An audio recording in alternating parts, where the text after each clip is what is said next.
saya punya inisiatif membeli buku pada acara Car Free Day, dan buku ini saya sendiri yang memikulnya dari mobil Bang Rismond Sianipar.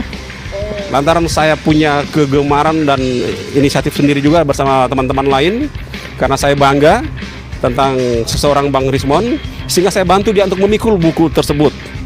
Ratusan buku kami pikul dari mobilnya, membawa ke bundaran Hotel Indonesia. Jadi memang ini kebetulan saya juga lagi menelusuri dugaan ijazah kepala daerah kami, yang diduga juga bahwa Bupati Morowali dan Wakil Bupati itu menggunakan ijazah palsu. Janganlah pernah gentar menyuarakan kebenaran. Siapapun orangnya, siapapun dia di belakangnya, kami tidak akan pantang mundur. Kami akan maju tetap menyuarakan kebenaran ini.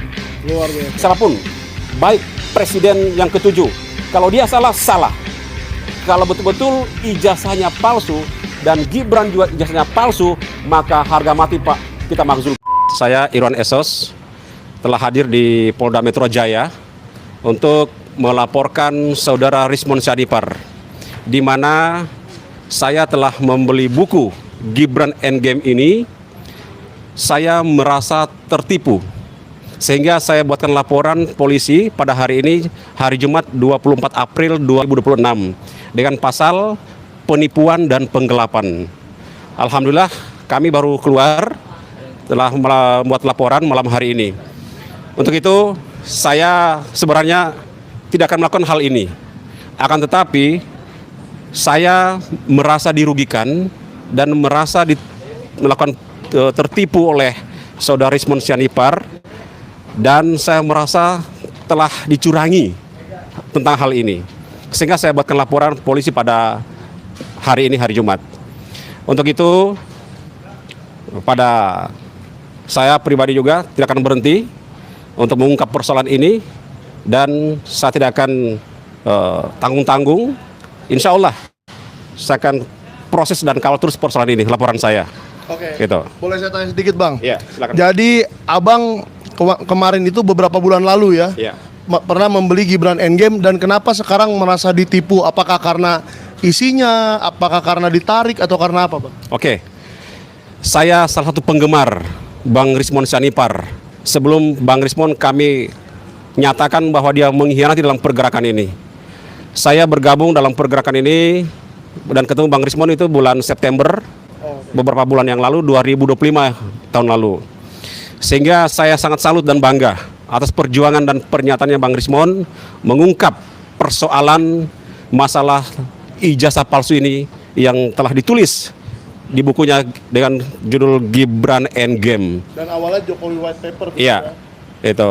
Sehingga saya punya inisiatif membeli buku pada acara Car Free Day, dan buku ini saya sendiri yang memikulnya dari mobil Bang Rismond Sianipar.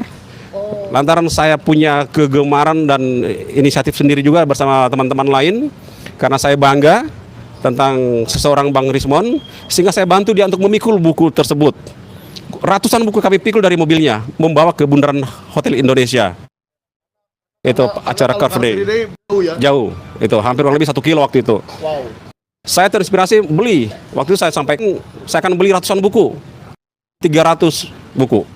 Waktu itu saya akan bagikan, baik di saya dari Indonesia bagian timur, dari Sulawesi, dan sebagian saya bagikan di Jakarta. Sehingga saya bayar waktu itu acara Car Free Day itu sebanyak 60 lebih buku saya bayar waktu itu. Itu dengan nilai uang ya satu bukunya 100.000. Itu 6 juta rupiah. Iya, lebih 6 juta waktu itu saya bayar. Yang 300 berarti tidak jadi dibeli pada akhirnya. Saya rencana memang mau bayar juga. Setelah saya lihat kondisi Bang Rismond semakin hari semakin mencurigakan bagi saya, dan terbukti dia telah mengklaim bahwa bukunya ini tulisannya sendiri, hasil penelitiannya sendiri, dia sanggah tidak benar. Makanya buku yang 240 eksemplar lagi itu saya tidak jadi beli lagi. Tidak jadi beli. Tidak jadi beli lagi, saya batalkan. Malah berujung laporan polisi Saya untuk yang 60 buku. 60 buku, karena semua saya tertipu. Itu dalam hal ini. Itu. bagaimana Pak menanggapi laporan ini? Apakah dirasa buktinya sudah cukup? Apakah pasalnya sudah tepat dan seterusnya? Gimana Pak? Soal pasal itu bergantung penyidikan nanti. Memang sementara ini 492 KUHP yang baru dan Itu penipuan. ya 486 termasuk 495 juga. Ya. Jadi nanti kalau ada unsur ITE-nya 27A ya silahkan itu. Iya. Jadi tadi memang rekan-rekan kita yang mendampingi itu ada Gofur Sangaji, ada Jack ya, ada kita sendiri ya yang tadi mendampingi gitu loh ya. Artinya apa? Proses perkara ini saya kira ya biarkan saja berlanjut supaya kepastian hukumnya itu ada. Saya pikir itu dan sudah dilakukan satu proses tadi sama Irwan itu bahwa sebenarnya bukan soal nilai uangnya, tapi ada satu perbuatan ya yang dimanipulasi, yang dimanipulir gitu lah ya oleh seorang tadi yang disebut gitu lah ya. Maka itu menjadi sebuah tanggung jawab karena bukan 60 buku. Ini kan sampai ribuan ya kalau tidak keliru ya. Nah, bayangkan apalagi 5.000 lebih. Berarti kan nilai uangnya juga bukan sedikit fantastik gitu ya. Tapi sekali lagi bukan nilai uang. Tapi sebuah perbuatan ya yang dimanipulasi itu disebarkan sedemikian rupa sehingga pidana umumnya masuk, pidana cybernya juga masuk gitu loh. Maka ini akan beruntun nanti orang-orang yang merasa dirugikan akan datang juga menjadi saksi atau bahkan melaporkan juga gitu loh ya. Nah, ini bahayanya kalau seorang mengaku dirinya membuat sebuah karya buku yang hasil dari penelitian yang penelitiannya juga belum jelas sampai sekarang ternyata terjadi proses yang di beberapa stasiun televisi dia seolah-olah ya saya katakan seolah-olah menarik tidak mengakui hasil karyanya. Nah inilah pidananya. Saya kira mungkin itu aja yang bisa saya sampaikan. Terima kasih juga pada rekan-rekan tadi lawyer, ada Bang Gafur, Sangaji dan Jack yang lain-lain. Terima kasih. Tadi kan Abang sempat juga meminta saya sebagai saksi. Memang saya akan menyaksikan ini perkara ini. Iya. Saya mengetahui memang kejadian di Car Free Day bahwa Bang Irwan ada membeli 60 buku dan saya tidak lihat memikulnya ya. Jadi saya tidak mau saksikan itu. Iya. Saya tidak lihat memikulnya tapi saya tahu Bang Irwan membeli dan membagikan sebagai donasi. Tapi kapan sih Abang mendapat tergerak untuk ini harus saya laporkan ini gitu Bang?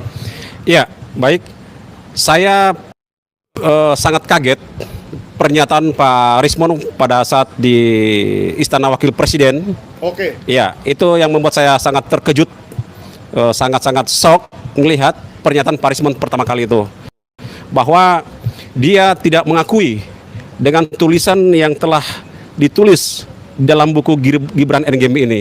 Sehingga saya, ya boleh dikata shock. Sehingga saya tidak percaya. Padahal ini semua ini hasil penelitian berdasarkan disiplin ilmunya dia, sebagai ahlinya dia, itu Pak Rismon ini.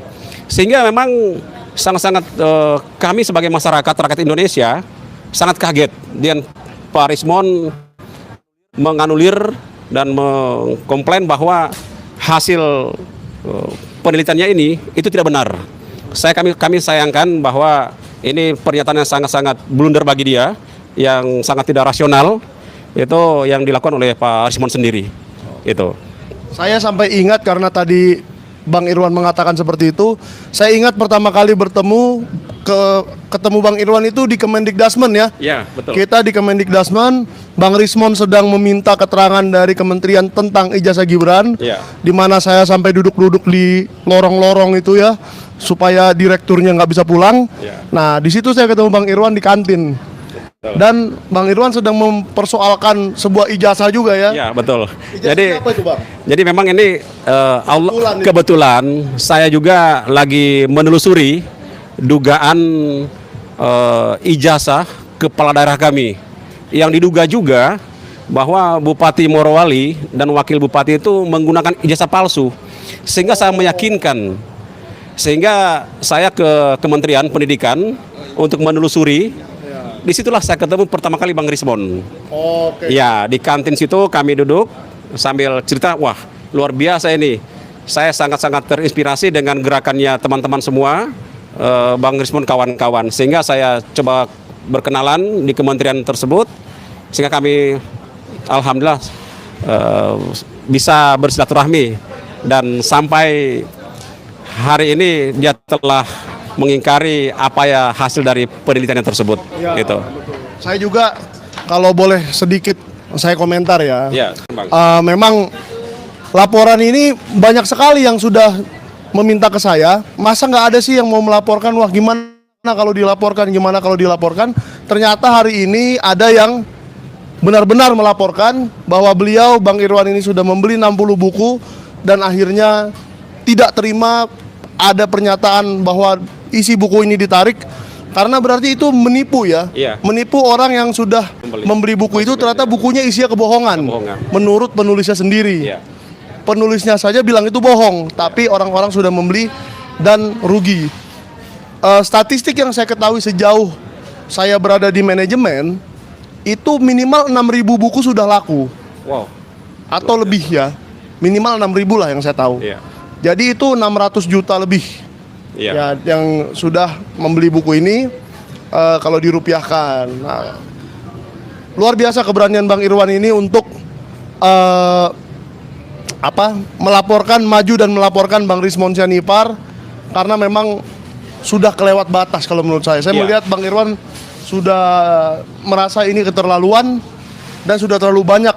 Nggak mungkin dikumpulkan semua satu-satu orang dari seluruh pelosok Indonesia untuk melaporkan. Iya. Jadi keberaniannya Bang Irwan ini patut kita apresiasi. Gimana? Ya, jadi ini perlu kita ungkap sehingga ini satu pembelajaran bagi kita semua Ya. agar tidak terulang lagi di kemudian hari. Ya. Yang terutama tentang masalah legalitas, masalah ijazah. Ini kami harapkan kepada semua tokoh-tokoh nasional kita sampai ke daerah. Kedepannya Indonesia ini kita inginkan tidak ada lagi baik pemimpin kita di pusat sampai ke pelosok desa. Baik kepala daerahnya, bupati, wali kota, gubernur, sampai lurah, sampai kepala desa, tidak ada lagi yang menggunakan dugaan ijazah palsu. Sehingga kita akan ungkap, bongkar persoalan ini sampai tuntas dan tidak ada kata menyerah.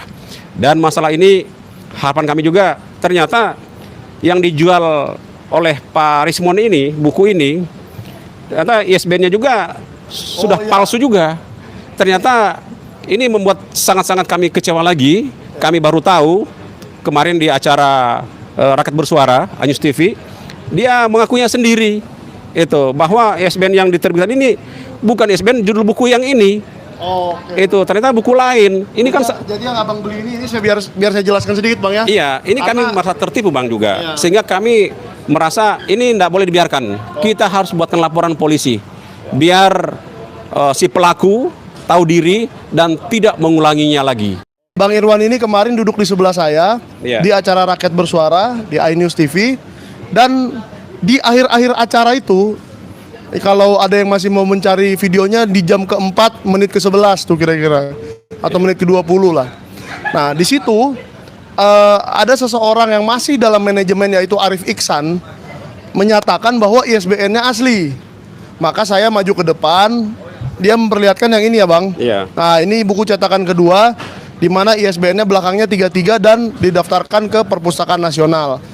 Tetapi yang sudah dibeli banyak orang sebanyak 5.000 itu kan bukan yang ini, Iya, betul. tetapi yang lama. Cetakan Silakan, pertama. Bang. Nah di cetakan yang ini ISBN-nya belakangnya 40 dan ini milik buku lain memang. Betul. Nah, saya juga baru tahu setelah saya keluar dari manajemen. Oh. Ya kan, setelah saya keluar dari manajemen baru wah lama-lama jadi bukunya ini dianulir, tapi sudah terlanjur terjual 5.000 lebih, 6.000 lebih. Iya, kami dapatkan itu masih beredarnya buku Gibran Game ini itu tanggal 21 April 2006, beberapa hari yang lalu. Itu. Ini yang sangat hendak habis pikir dan pernyataannya Simon sendiri. Itu sehingga kami harapkan persoalan ini kita inginkan bahwa kita harus ungkap, jangan lagi terulang kebohongan yang selama ini itu, apalagi mengakui sebagai ahli, sebagai penulis, akan tapi memberikan karya tulisnya itu tulisannya di dalam buku itu penuh dengan kebohongan. Itu yang tidak bisa kami terima sebagai masyarakat rakyat Indonesia hari ini. Oke. Itu. Ada pertanyaan lagi? Ya.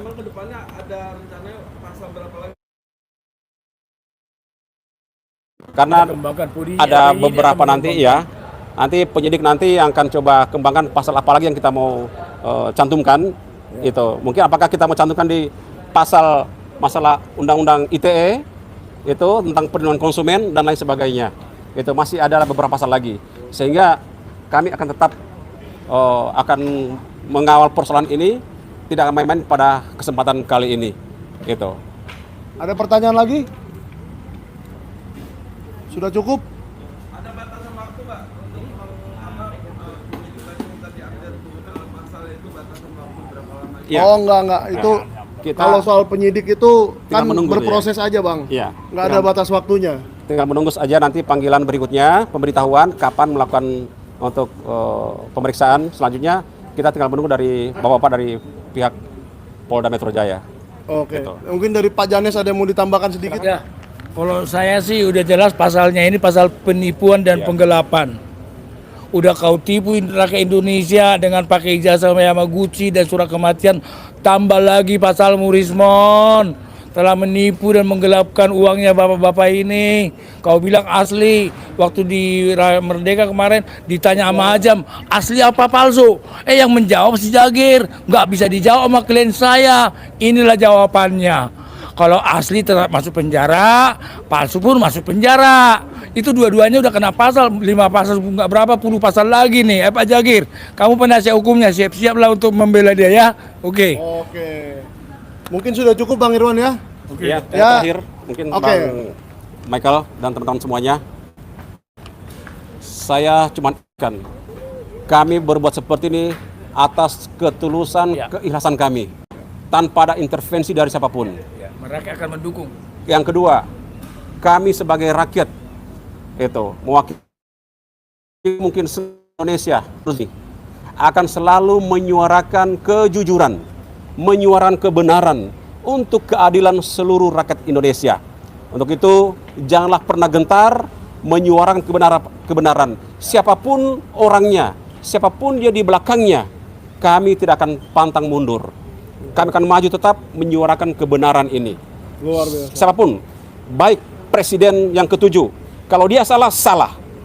Kalau betul-betul ijazahnya palsu dan Gibran juga ijazahnya palsu, maka harga mati Pak kita makzulkan. Betul. Terima kasih. Assalamualaikum warahmatullahi wabarakatuh. Oke, terima kasih kepada semua YouTuber yang sudah hadir. Dan jangan lupa subscribe di channel yang Anda sedang tonton sekarang ya. Soalnya banyak banget channelnya, nggak bisa saya sebutkan satu-satu. Tapi kalau bisa subscribe Sentana juga. Oke, selamat malam. Dan kawal terus persoalan ini. Kami akan berikan terus update mengenai laporannya Bang Irwan ini. Saya yakin akan diproses cepat oleh kepolisian. Karena ini adalah tindakan yang luar biasa. Bukan sekedar pencemaran nama baik yang pasal karet atau gimana-gimana. Fitnah itu kan pasal gampang-gampang. Nah ini adalah kerugian ekonomi yang jelas. Langsung LP. Besar sekali kerugian ekonominya. Lagi pengaduan LP. Kalau 6.000 orang mau melaporkan semua, 600 juta nilai kerugiannya. Jadi ini bukan main-main lagi, bukan uang receh lagi. Dan kepolisian saya yakin akan serius menangani ini. Iya. Dan untuk Rismon Sianipar, ya jangan mangkir aja lah. Ya, Iya. jangan mangkir aja. Kalau dari saya, pesan dari saya, lebih baik Anda selesaikan dengan jantan. Arif Iksan juga Anda selesaikan dengan jantan masalah ini, ISBN ini juga. Ya, Jagir, ya dampingilah terus klienmu itu sampai puas. Ya, sampai seluruh problemnya kau solving. Sampai seluruh problemnya kau selesaikan ya. Bang Jagir, saudaraku, klienku ya, klienku enggak, itu kliennya dia Rismon. Oke, sampai situ aja. Terima kasih semuanya.